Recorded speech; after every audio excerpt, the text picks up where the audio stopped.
రాజ్యాంగం భారత రాజ్యాంగం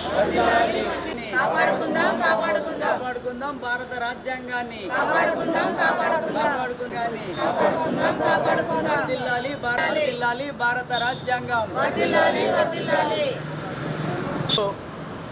77వ గణతంత్ర దినోత్సవం సందర్భంగా ఈరోజు దేశంలో మరి బీసీలు, ఎస్సీలు, ఎస్టీలు, మత మైనార్టీలు, అగ్రకుల పేదలకు సంబంధించినటువంటి సమస్యలన్నీ కూడా ఇవాళ ఇంకా మరి 70% సమస్యల పరిష్కారం కాలేదు.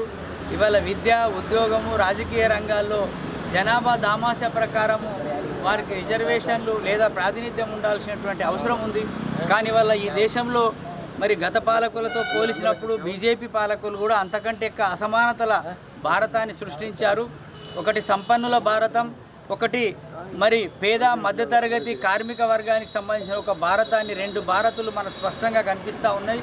రోజు రోజుకి ఏదైతే రూపాయి యొక్క విలువ తగ్గిపోతూ ఉందో ఇవాళ అమెరికన్ సామ్రాజ్యవాదులు ఇవాళ దానికి వ్యతిరేకంగా మాట్లాడే బలమైనటువంటి గొంతు వినిపించేటువంటి అమెరికా మరి ట్రంప్ చేస్తున్నటువంటి మరి ఆయన భారతదేశాన్ని బెదిరిస్తున్నటువంటి బెదిరింపులకి సమాధానం చెప్పలేనటువంటి పరిస్థితి మన పాలక వర్గాలదే.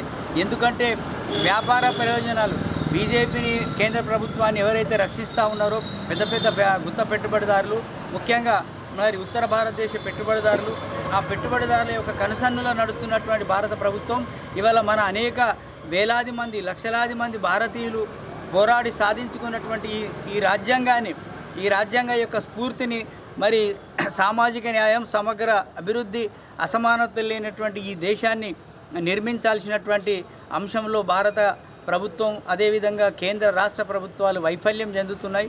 కాబట్టి వల్ల ఈ రాజ్యాంగాన్ని రాసినటువంటి డాక్టర్ బాబాసాహెబ్ అంబేద్కర్ కానీ లేదా ఈ రాజ్యాంగ స్ఫూర్తిని అందించినటువంటి వేలాది మంది, లక్షలాది మంది భారతీయుల యొక్క లక్ష్యం నెరవేరాలి అంటే ప్రజలందరూ కూడా ఈ రాజ్యాంగాన్ని బలోపేతం చేసుకోవాల్సినటువంటి, రాజ్యాంగాన్ని రక్షించుకోవాల్సినటువంటి అవసరం ఉందని చెప్పేసి ఈ సందర్భంగా తెలియజేస్తాను.